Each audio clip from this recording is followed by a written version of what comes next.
Today, Edwin's Monday Property Rant, Episode 2.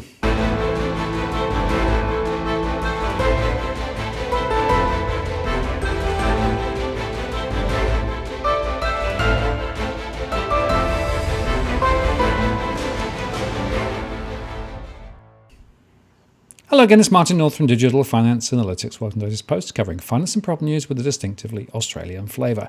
And today I'm joined again by Edwin Almeida, our property insider. Hi, Edwin. G'day, Martin. How you going? Pretty good. Yourself? Good, mate. Good. I'm sporting the Elvis Presley hairstyle today. I was going to go with the Seagal look, but Tarek Seagal Brooker beat me to it. Yes, it's very funny. It's funny that you got more comments about your hair than almost anything else last week. That was very. Well, yeah, shit happens and things. That's very important to a lot of people. You know, that's when once you go past 50, yeah, you gotta watch the hairdo. You got to make sure you keep it all intact. You know, otherwise we end up with Kojak. Yeah. Well, look. I got mine done as well, so I thought I'd dress for the occasion.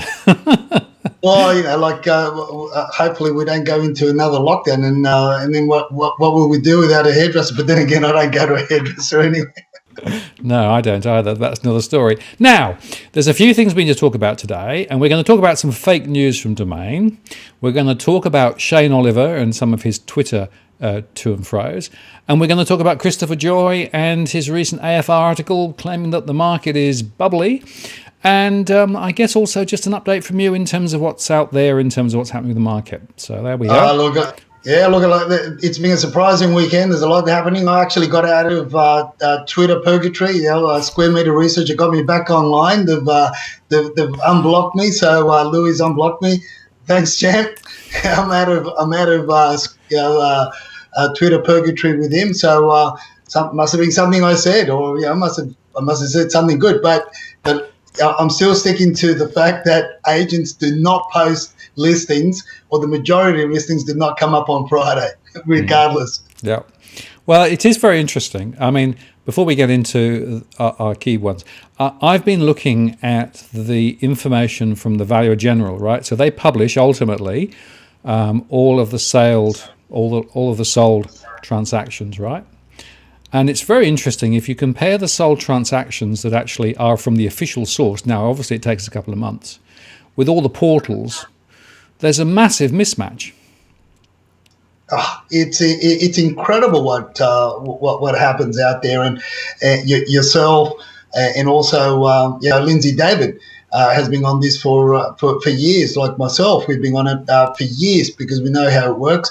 But again, I say over and over again, yet they've got such rich data, and as real estate agents, we've got we hand them information that should be freely available to the general public in order to know and be able to navigate through the turmoil and the rapid falls that are about to hit people, square in the face. It's incredible, and yet they apologise about not quoting or misquoting somebody. I mean, hold the world together. It's going to fall apart. Some tickle and giggle article out there on fluffy pillows actually comes out. The editor comes out with an apology saying that the property reporter misquoted or made up some quotes. I mean, what about the figures that they misquote and they make up reports on? What about them? When are we going to get an apology on that, Martin? When are we going to get on an apology on the fact that it's us, the real estate industry, that built those bloody portals in the first place, that give them the information for free, they charge us an arm and a leg to advertise listings online, and yet they hold back and make up shit as they go? When are we going to get an apology for that? Yeah, just to contextualise it, Domain came out with an announcement today. They apologised for essentially one of their journalists telling porkies in articles, and that journalist is no longer with Domain. To which my reaction was, well, so they're claiming it's one bad apple, and actually, there is a broader set of issues with regard to the information flows, and specifically the stories that come out day after day. It's always the story about somebody who's won, made masses out of this or bought well above the reserve, etc., etc. And it's like, hang on, this is not telling the full story with regard to property. So we need a different approach, I think, from very significant sources, all of the portals and all of the people who are writing the articles, because it's spin, isn't it? Well, it is, Martin. And look, I've gone toe to toe with Doc Wilson on 2UE, on 2GB, and also online and on LinkedIn, on other areas with regard to vacancy rates. For many years, his promotion of off the plan apartments, his promotion of we're running out of land and this and that. And when you check as to where they do their little seminars after they get out of the offices from Domain and from these portals, when they go and do the seminars and who they write articles for and on behalf of, I'm sure they're getting backenders, reusable plastic bags and brown paper bags underneath the table, whatever they do. Allegedly, I should use the word allegedly. We don't know exactly. For sure, but there is clear an alignment of interests between the real estate sector and the information that's peddled on the portals and on the journalism surrounding the portals, and of course it flows into the mainstream media, right? So there is a series of joining the dots, and it's clearly all about saying property is always up, not down. There's always opportunity, not risk, and people are just basically being cajoled to come in and buy. Yeah, and that's the incredible thing. But yet they say it with such authority, and the mainstream media pick all that BS up and take it on board, and they run with it. It's not obviously the truth. The truth doesn't get any ticks. But then again, I was starting to think, and I posted a tweet out a week or so ago. I just went through the Domain Twitter feed on Twitter. We follow each other on Domain. Maybe for another week or so. Maybe when somebody there from head office watches this video, maybe they'll stop following me. But and I look at the likes and the engagement, the audience engagement. They've got over 110, I think, over 111,000 followers on there, and there's very little engagement. This is what I say. They're falling out. So what's the point even in apologising for something that people probably haven't even read in the first place? The only reason why I read it is because it's usually I read those articles, Domain articles, on Fridays for my tickle and giggle Friday evening, tequila and nachos. Well, I have a theory that that 100,000 is mostly real estate agents, but I could be wrong. Look, well, that, but there's no engagement at all. There's no engagement. You look at my mate Doc Wilson's engagement. You look at some of the stuff that they say. The only one that does have something to say from time to time, and it's relevant, has been both Louis Christopher as well as Shane Oliver. But even Shane Oliver on his Twitter feed, they rely heavily, these economists for AMP, for the CBA, for Westpac, for the ANZ, whoever it is, they rely so heavily on the data both from Domain, which is the auction clearance rates, and CoreLogic, which, as you know, best case scenario, as far as I'm concerned, they're about 62 days in arrears anyway with their data. But yet they rely so heavily on these on this data that is skewed, and we don't know all the smoke and mirror stuff that goes into the information that they put out.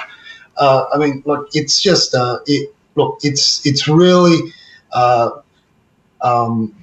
time for change, and it's really it's a time for people, to the general public, people in the industry like myself. We have been calling for better information, better data, to be able to pass on to our clients effectively, so that we can be more effective, so that we can put things out. But when we get bombarded by by the mainstream and the reliance on it. I mean, so you just gotta take it as it comes. Take each blow by blow. Take the blows as they come. Okay, so what's happening in Sydney at the moment then, from your experience over the last few days? Look, it's again the same sentiment hasn't changed. There's still a lot of people attending auctions and attending open for inspections, and you have to basically get in there early, getting there at the inspections, because there are some properties that are well presented, as I've said all along. Properties that are well presented. There are there are some suburbs that seem to have found a temporary floor with regard to prices, and people are jumping in. And people will always buy when the market goes down. They'll buy when the market goes up. So and you see these people, but yet the fanfare, the excitement, the pizzazz is you can see it in the agents' faces. You can see it in the auctioneers. Verbatim the stuff that they say on the day, or the way they try to motivate the audience. But yet most of the time, what myself and my associates are seeing, Martin, is that the majority, a good 80, 90%, 95% of the people that attend the auctions are just people from the neighbourhood, more than likely. And I know because they're comparing their properties to what's being sold. One particular one in Willoughby that we attended with a client of ours, and poor little old lady a few doors down just had her hands in her face, after the auctions. Oh my God, it's so cheap, basically thinking, if that got passed in at 2.3, what did the agents in the local area tell her that it was worth? Probably 2.8, 2.9. But these are the people that are going to suffer the most, the people that are making a life change because they're fully retired and they can't maintain these big properties anymore.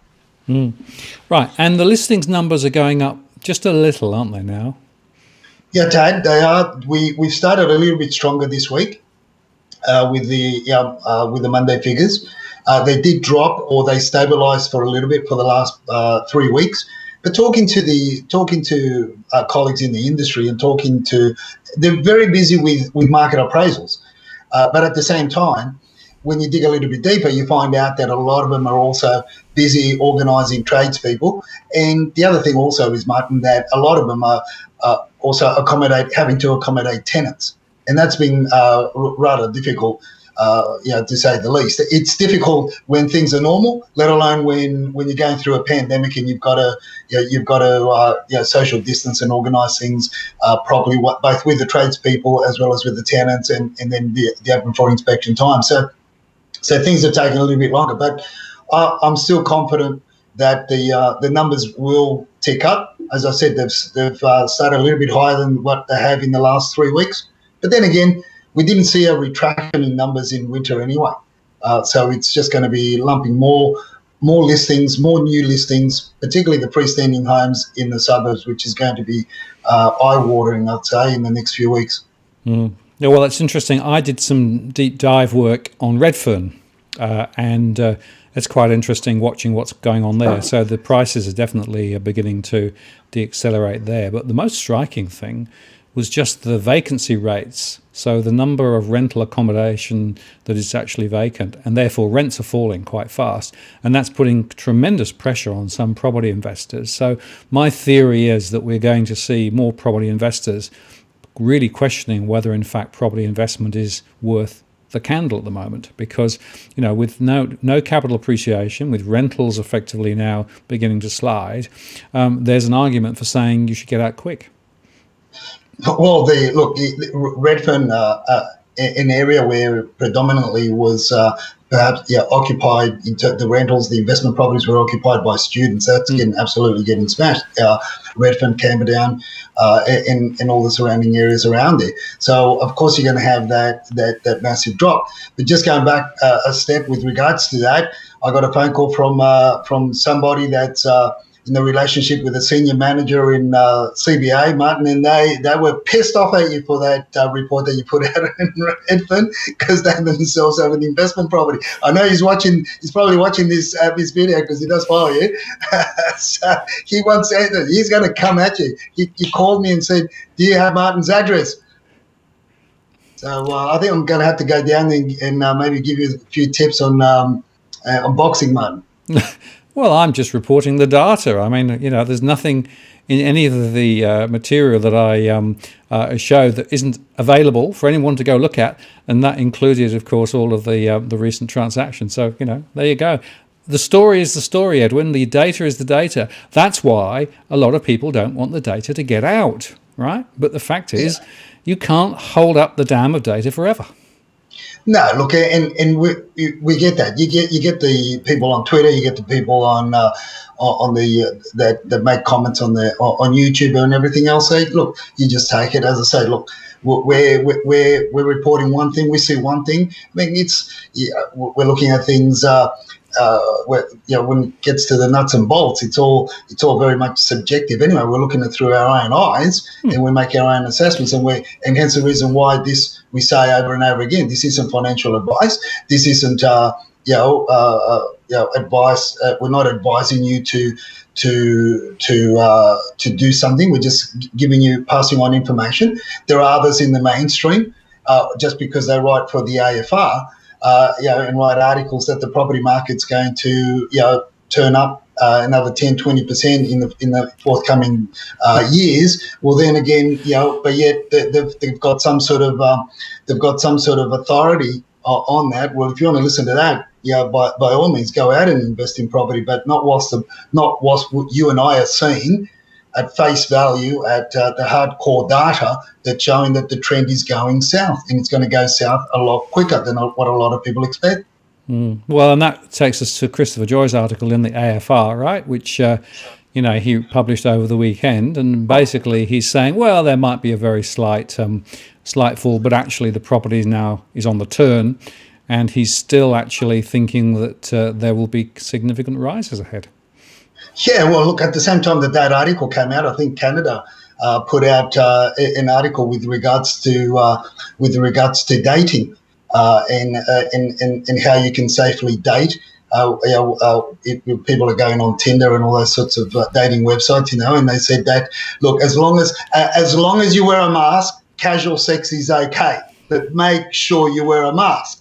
So when you get that sort of proposition over in Canada, you're going to say, well, look, the science says it's okay, so it must be okay. So we're going back to Chris Joy's article on the AFR. If Core Logic says that property prices have stabilised, that's the science that they use, and the auction clearance rates are actually reflecting a higher percentage rate. So everything must be okay. I mean, I liken this sort of BS to reading all that, taking all that advice, and the poor bastard that bought into Opal Tower or into Mascot Tower off the plan, goes back to the spruikers that told him the off the plan apartments in Opal or Mascot and says, you know what, mate, I read this article, the sign says it's okay, can you sell me another one in the next high-rise development? Preferably, I would like one in Parramatta, near the beach where Mr. Real Estate McGrath says that they're going to build the beach. I want it there. Find a point, because the science says it's okay. So if it's okay to have sex and not get COVID, as long as you wear a mask, casual sex, that's the science. Well, the other science here in buying property off the plan must be okay too, because AFR says so. That's the science. I have to say, I didn't think we were going to be talking about casual sex on our show tonight, but there you go. But look, the point about Christopher Joy's article is that he actually did put some caveats around what he said. He said, look, there are lots of threats to the outlook, and he actually went through quite a few, right? In fact, what we'll do is we'll put up that part of his quote, because I think it's quite interesting that he's still saying, well, this is what I think, but there's also some risk. And the other point is his main argument is still that, well, interest rates are significantly lower than they were, which makes property more affordable. But of course, we've got such a plethora of things going on with, for example, the banks now starting to have conversations with people about those mortgage repayment holidays, which are now ending. We know that in Victoria, the auction clearance rates are close to zero because there's almost no transactions happening at the moment, and that will be locked down for a further period. We know that the property investor sector is really very sick at the moment because many people are trying to work out whether they should sell or not. And whilst there are some first-time buyers who are still being cajoled to come into the market, I call that a bribe, nevertheless, the number's quite low. And of course, no international investors are coming in. So whichever way you look at it, it's tough to argue for very significant rises from this point unless we get a massive turnaround in the economy. Now, Westpac today came out and actually came in with a much more bullish forecast for growth, way above where the Reserve Bank is sitting currently. So I guess you could argue that maybe there are some economists out there who are wanting to turn the ship around by talking it up. But I think the real data that you and I see suggests that there's going to be more trouble ahead. And by the way, if you take auction clearance rates, I'll go with Louis Christopher any day. Yeah, exactly. Look, that's something that going back to Joyce's article. I mean, the heading reads, "Why now may be a good time to invest in property." I mean, talk about baiting. Talk about BS. Talk about smoke and mirrors. Then the paragraph or the sentence right after the heading, the subheading, should be enough for anybody with some common sense to throw this article, throw it in the bin. And then it says, and he reads, the RBA and the banks are working together to get cheap money to businesses, families, and state governments to galvanise the recovery. Okay, I know what he's trying to say is that is basing this premise on the fact that people are still going to have jobs. That you and one of the main discussions that you had with Tarek Segal Brooker, was with regard to the fact that a lot of this money isn't getting to the SMEs. And you and I spoke about this even before COVID, even before the bushfire crisis. We were speaking about this last year, Martin, and that was with regard to the SMEs were already in a lot of pain. And predominantly we were talking about the specific sectors, which were the hospitality, as well as my industry, the real estate industry, how they were already living on credit cards. So this, how this recovery is going to be galvanized by throwing cheap money at it, I don't, like Tarek says, it's the people that are taking advantage of this, or the businesses that are taking advantage of this, are not the SMEs, because there's too much red tape for the SMEs. All the BS that you got to go through in order to get a handout. And now that the JobKeeper is going to be amended, and they're going to start cutting certain levels, coming to certain levels. Well, then businesses, guess what? Businesses are just simply my discussions with liquidators and the like, and accountants, is that now the SMEs are now taking greater steps or quicker steps to basically go into VA, because they've had their little holiday period. They've tried to sell off as much as they can of the inventory. They've got no more money to buy new inventory, and there's no new inventory coming. There's no, shops are running out of stuff because there's no real imports coming in from China anyway. So we're going to be walking into a mess, and just throwing money at it is really not the end and being of this. There's a lot more at play. But when these so-called economists or reporters and people that hold hundreds of millions of dollars on behalf of other investors, to put all their eggs in the one basket in the recovery of property over and over again, it's just suicidal. Well, I agree with that. And it's also, I think, worth reflecting that the SME sector, was under the gun before COVID hit, right? And continues to be under severe pressure. And it's interesting that the government is now, according to the AFR, considering extending the you can go on trading without basically making a profit. In other words, you can trade insolvent for longer. But all that is doing is just pushing out the inevitable point when a business essentially has to realise the fact that it can no longer trade effectively. And I actually think that some SMEs in my surveys are now just waking up to the fact that this is not going to be something which is going to recover, and therefore they're taking the steps that you've outlined there to begin to lay a more measured exit process rather than just collapsing in a heap. And of course, the point is that the longer you leave it, the more the contagion spreads, because every creditor is a debitor and every debitor is another creditor. So effectively it goes on and on and creates a web of mistrust potentially, or a web of difficulty in terms of cash flow. So the longer this whole process is left to fester, by just changing the rules for a bit longer, the worse I think it gets. So look, I think this is a really big deal, which is why I have to say that I still am rather negative with regard to the economy, not just the next 6 months or 12 months, but the next 2 or 3 years. Definitely, now, Martin.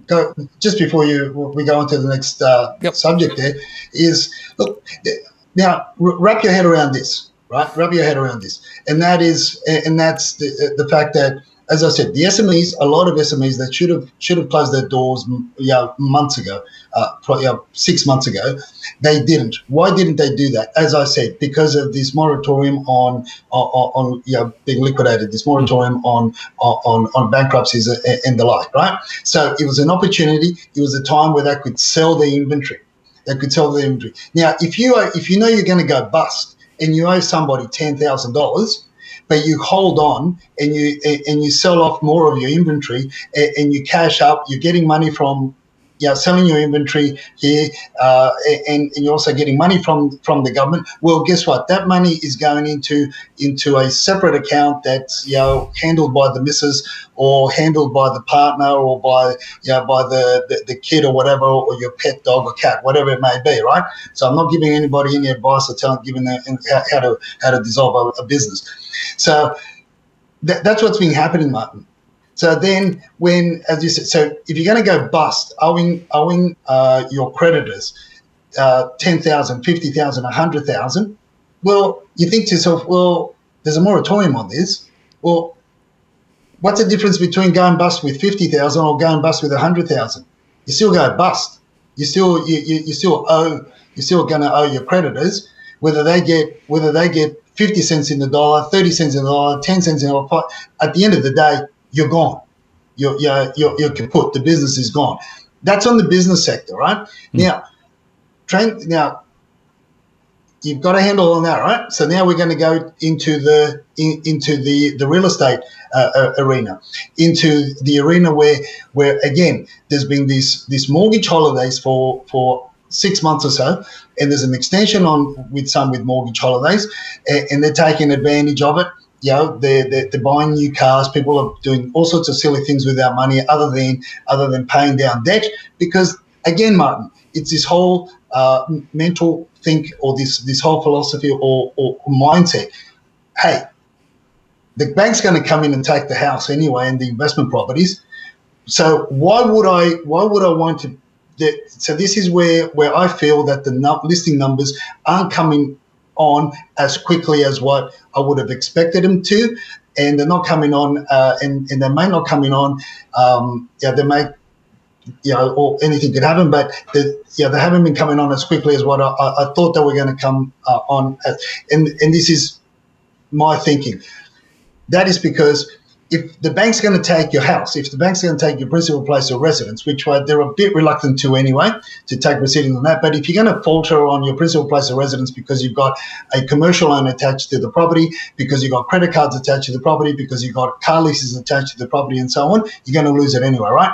But because there are these moratoriums and there's this interest holiday periods that the banks have issued, guess what, Martin? You're effectively living in a property free of charge. So it's the proceedings to kick somebody out of a home, or the proceedings to liquidate somebody, or to bankrupt somebody in order to take possession of the investment properties, is a long process. The courts aren't moving any faster because of COVID. Everything has slowed down. So all these transactions, all that's happened is they're just moving forward, but they're moving forward in a slow motion process.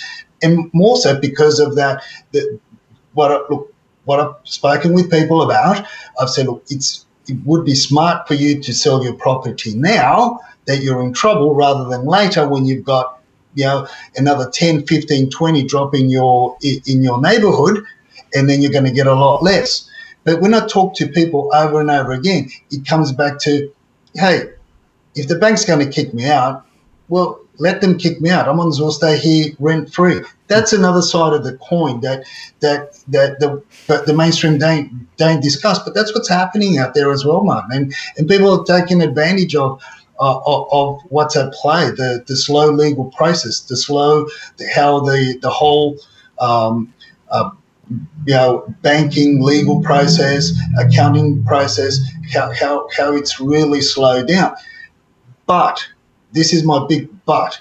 The people that have been forgotten and the ones that I feel are going to be dropping a lot of properties on the market for sale are the retirees, because they do not have a social media voice. Effectively, they own the houses outright. They're downsizing for retirement. The bank dividends aren't paying them as much as they were, and you can't run a household on $30,000. You need $65,000, $75,000 for a couple to live comfortably post retirement. That's what the gurus say. So when you're only getting when your income that they've been getting has gone down to $25,000, $30,000, and they've got major renovations, major repairs to happen on these big homes in many suburbs, established suburbs, well, you got problems. And I feel that's going to increase the number of listings on market, and that's going to push the prices down, as well as your overseas investors, which they're going through their own issues as well. Oh, I agree. Down trading is always, as I've said, one of the most critical things to understand, because there are way more people wanting to sell than people able to buy those properties. And if you look in the US post the global financial crisis, there are still people in their properties 5, 6, 7, 8 years after the global financial crisis, because the processes of basically foreclosure and getting people out took real slow time. And in fact, the banks didn't pursue many people because it wasn't worth it. Economically, it wasn't worth it either, because they had so many properties they didn't know what to do with. So this will be a very slow grind rather than something which sort of spikes and then falls away. I think those factors need to be put on the table, which is why I keep saying this is not a 6-month property thing. This is a 2 to 3 to 4 year property thing that we're seeing, with property prices continuing to slide, simply because of the fact that supply and demand equilibrium are completely out of order. And we're going to have more people needing to sell, wanting to sell. And of course, the banks are going to be quietly pushing people to put their property on the market rather than actually foreclosing, because the banks know that the foreclosure process takes forever, is very costly, and they end up with less. Whereas if they can persuade somebody who's in some financial difficulty to take the initiative and proactively sell the property, they have a better chance to get a greater return for that investment. So that's why the conversation now, and I spoke on Radio Illawarra today about this whole idea of of the debt restructuring and all the things that people need to think about, right? The banks are going to be quite tough, particularly on property investors, to try and encourage them to sell their properties. And you add that to your down traders and everything else, and that's why I think the property is going to be where it is. Now, before we close, you just wanted, I think, to talk about a couple of specific examples.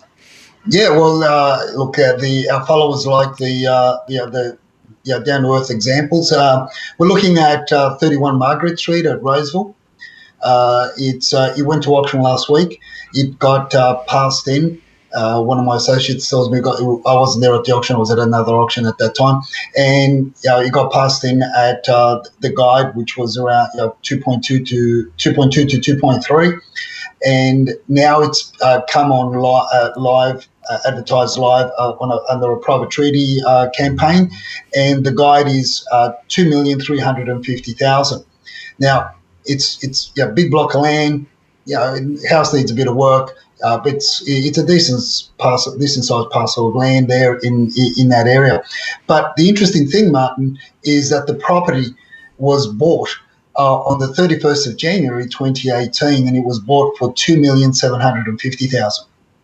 So there are your pools, and the top end when you start translating, because it's easy to talk about percentages. We talk about 5% drops, 10% drops, but it's when you start talking to people about real numbers, particularly in the North Shore, in the northern districts and the eastern suburbs as well.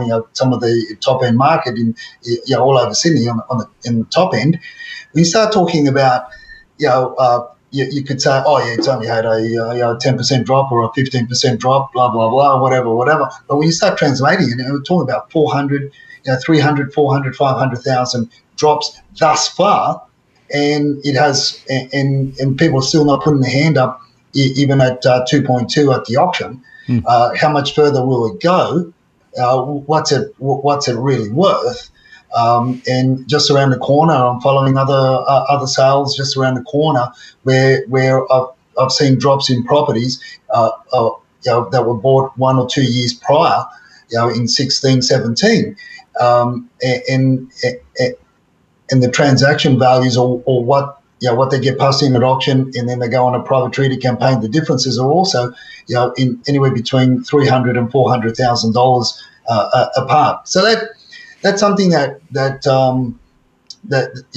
starts bringing should bring people's thoughts down to earth as to what's happening out there. And when you start talking about rises, and when Joy in the AFA in that particular article, he talks about how properties are stabilised in Canada and in America and all this on at the beginning of the article, and at the end of the article he says, and they've got issues, and there's the election issues and this other issue and that, and therefore it's going to be more. I mean, make up your bloody mind. You're either Arthur or Martha, one or the other, mate. So it's called hedging your bets. Yeah, exactly. But I follow some people with Canada, with regard to Canadian property, and they post stuff there, and it's absolutely eye-watering. The drops we're talking about, anywhere between 1 and 2 million on purchases from 2 and 3 years ago. Yeah, and look, the point is, Edwin, that the more that you research what's happened, real price movements, we're again seeing again and again the falls from the heights of 2018 in and around Sydney, right? And all of this talk about there was a big rebound in 2020, well, I don't see it in any of the data in most places. And there will be a few exceptions. There'll be the odd one that goes well above reserve, etc. That always is the case. But the meat and potato properties that are there are definitely underwater relative to their last transaction if they were bought in the last 2 or 3 years. And of course, we just have to underscore, stamp duty, of course, is a huge slug that was also paid when they bought the thing. So they've got that to count as well as just the capital loss. Look, that's right. It's just, like I said, so like you talk about meat and potatoes, I talk about nachos and guacamole, but the same stuff, isn't it? It's a bit of protein here and there. So look, it's all. We just got to take it on board, and people have just got to be. I say to people, just slow down, slow down, take a breath, and research. Yeah, I think that's the point, Edwin. And I often say, be cautious, be careful now. Don't jump into things. Don't buy the spruiking. Do the research. Find that local information. If you're in New South Wales, the Valuer General's site is actually very good, and you can actually look down to a individual location or an individual postcode area and see the latest transactions.